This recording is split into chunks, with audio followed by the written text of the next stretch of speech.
Williams, Chief Investment Officer and President of Avanath Capital Management.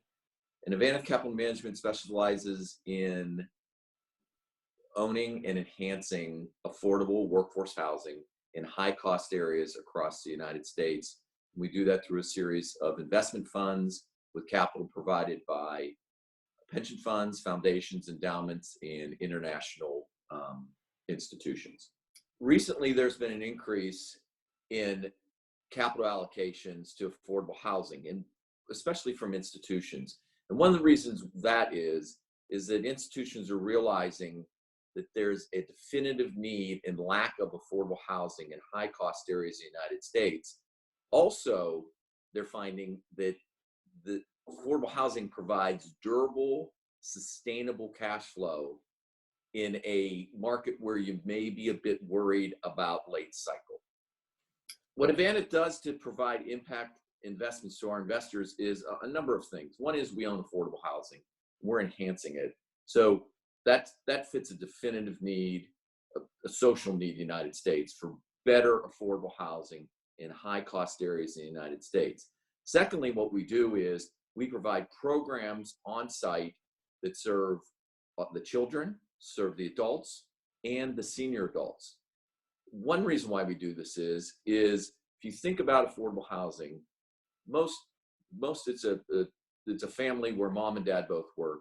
Children are getting home at 3 o'clock and could be largely unattended to till 6, 7 o'clock at night till mom and dad arrive. We provide after school programs to keep the children engaged, keep the community engaged, and the benefits that derives are that obviously the children are engaged. Secondly, hopefully they're doing better in school, and that allows families to have a nice family environment after 6 or 7 o'clock because the homework's already complete. So they can have a nice meal, spend some time together as family, instead of having tension about trying to complete homework at a late hour. We measure impact in a number of ways. One is we do specific counts of who participates in our programs. And so we know that data. We also have done a number of clever things where it specifically with the University of Southern California has gone and asked the local school districts about homework completion in our area. And we've been able to measure that homework completion has risen almost 50%. Secondly, we ran a program recently at one of our assets where we did voter engagement, where we had local politicians come in. We didn't take particular sides on any issue, but come in and engage the residents and talk to them about themselves, what they're working on. We also had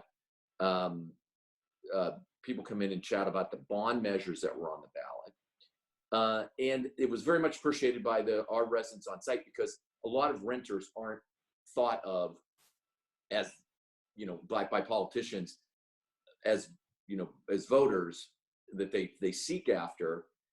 This property happened to be fairly large. There were 540 units. There were over, a couple thousand people that lived there. So it was able to be attractive to local politicians. What we found that since that particular property is pretty much, it's an entire voter precinct, that voter participation went up between elections from 10% up to 50%. And we could get that data because that was data by attendance. So we do that. Then what we also do is we measure utility usage, any reduction in electricity, any reduction in water, and we have a firm called Realtek that measures that for us. And we report all this data to two different areas, GRESB, which is the international group that measures this, and then also the United Nations Responsible Investment, and we report that every year. We anticipate more investment in ESG and social impact in 2020 for a number of reasons. One is it's becoming more and more prevalent to pension funds in US and international that it's just good business. And it's not only good for the environment and for the residents, but it's also good on returns. And that's been studied fairly closely. Secondly, as I mentioned a little bit earlier, particularly in affordable housing, people were getting very concerned about investing in luxury buildings, luxury hotels, luxury apartments, because they don't see the growth isn't in that area. They do see growth in the lower to middle segment of the United States, where most of the job growth is. What people don't really realize is in the United States, 60% of the renters make between $36,000 and $60,000 a year, who are our residents, but there's virtually no new construction serving that group. So people look at it as a defensive, durable investment in a growing segment in the United States that has basically increasing demand and very limited supply. If you're more interested in learning a bit more about affordable housing, our social impact that programs that we have at our sites, please visit www.avanath.com. Thank you for your time.